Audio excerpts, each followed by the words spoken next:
तो स्टूडेंट कैसे हैं आप लोग। स्वागत है आपका अपने YouTube channel success academy with Praveen. तो लेकर आ गए हम क्लास 9 वालों के लिए हिस्ट्री का चैप्टर नंबर 3 जिसका नाम है नाजिज्म, हिटलर और उसका उदय। अतिरिक्त प्रश्न उत्तर करेंगे जो कि बहुत इंपॉर्टेंट होने वाले हैं। सबसे पहले आते हैं अति लघु उत्तरीय प्रश्न पे।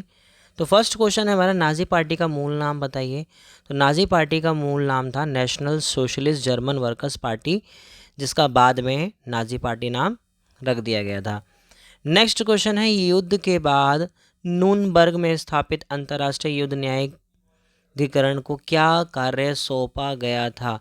इसकी स्थापना शांति के विरुद्ध अपराधों, युद्ध अपराधों और मानवता के विरुद्ध अपराधों के लिए नाजी युद्ध अपराधियों पर मुकदमा चलाने के लिए की गई थी।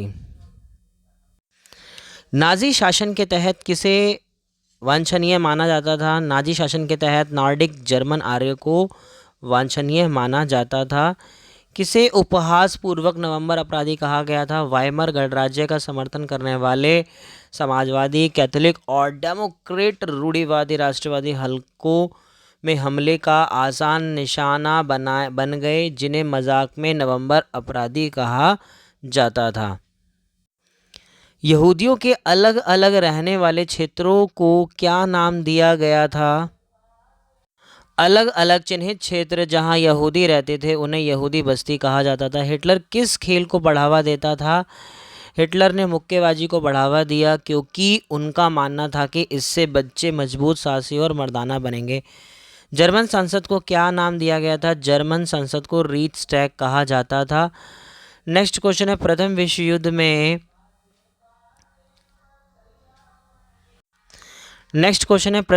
युद्ध में हार के बाद जर्मनी ने किस संधि पर हस्ताक्षर किए थे।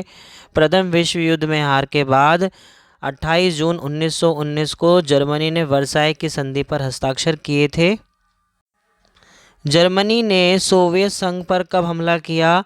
जर्मनी ने जून 1941 में सोवियत संघ पर हमला किया क्योंकि हिटलर जर्मनों के लिए खाद्य आपूर्ति और रहने की जगह सुनिश्चित करना चाहता था। नेक्स्ट क्वेश्चन है, हिटलर का प्रचार मंत्री कौन था। तो बेटा जोसेफ गोएबल्स जो था एक जर्मन राजनीतिज्ञ, ये था हिटलर का प्रचार मंत्री और 1933 से 1945 तक नाजी जर्मन में प्रचार मंत्री थे। हिटलर के किस कदम को ऐतिहासिक भूल कहा जाता था। हिटलर ने जून 1941 में सोवियत संघ पर हमला किया। इस ऐतिहासिक भूल में हिटलर ने जर्मनी के पश्चिमी मोर्चे को ब्रिटिश हवाई बमबारी के लिए और पूर्वी मोर्चे को शक्तिशाली सोवियत सेनाओं के लिए खुला छोड़ दिया था।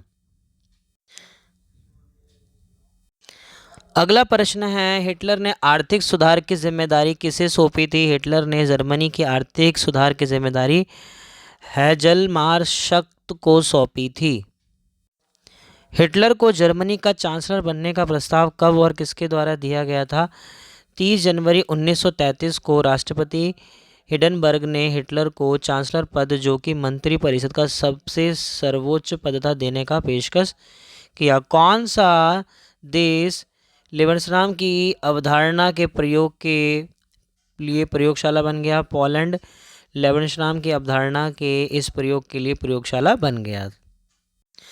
नाजियों द्वारा हत्या के लिए कौन से शब्द इस्तेमाल किए गए। नाजियों द्वारा अवांछनीय लोगों की हत्या के लिए इच्छा मृत्यु कार्यक्रम, अंतिम समाधान, विशेष उपचार और इसी तरह के अन्य शब्दों का इस्तेमाल किया गया था।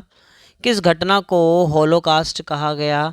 यहूदियों के विरुद्ध नाजी हत्याकांड को यहूदियों द्वारा होलोकास्ट कहा गया क्योंकि वे चाहते थे कि दुनिया उन अत्याचारों और कष्टों को याद रखे जो उन्होंने नाजी हत्याकांड के दौरान सहन किए थे।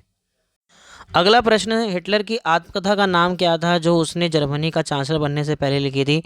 हिटलर की आत्मकथा का नाम माइन कैम्फ था, जिसका अर्थ है मेरा संघर्ष। हिटलर के जर्मनी में निकासी शब्द का अर्थ था, इसका मतलब था लोगों को सामूहिक हत्याओं के लिए गैस चैम्बर में भेजना। हिटलर ने अपने आक्रामक विदेश नीति के दौरान कौन सा नारा गढ़ा था।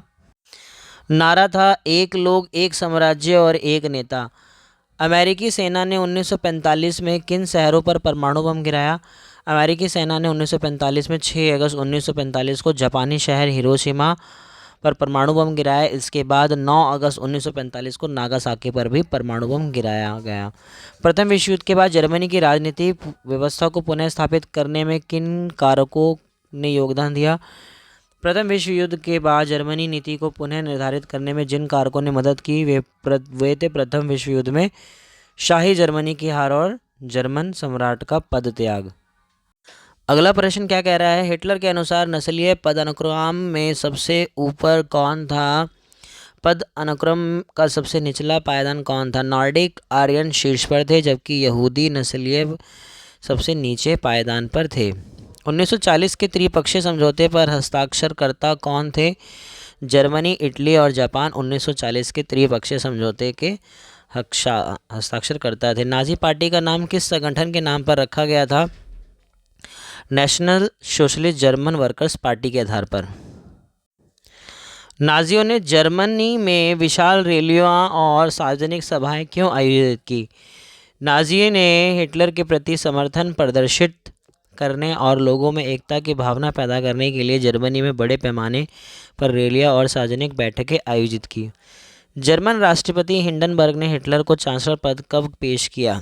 30 जनवरी 1933 को। नेक्स्ट क्वेश्चन है, सक्षम अधिनियम का क्या महत्व था? सक्षमकारी अधिनियम ने हिटलर को संसद को दरकिनार करने और डिक्री द्वारा शासन करने में सक्षम बनाया। नरसंहार युद्ध शब्द का तात्पर्य किससे है? नरसंहार युद्ध शब्द का तात्पर्य द्वितीय विश्व युद्ध के दौरान जर्मनी द्वारा यूरोप में निर्दोष नागरिकों के चयनित समूहों की सामूहिक हत्या से है। अमेरिका ने द्वितीय विश्व युद्ध में कब प्रवेश किया? जब जापान ने हिटलर को अपना समर्थन दिया और 7 दिसंबर 1941 को पर्ल हार्बर स्थित अमेरिकी बेस पर बमबारी की तो अमेरिका द्वितीय विश्व युद्ध में शामिल हो गया। नस्ल भेद पर हिटलर के विचार किन विचारकों पर आधारित थे?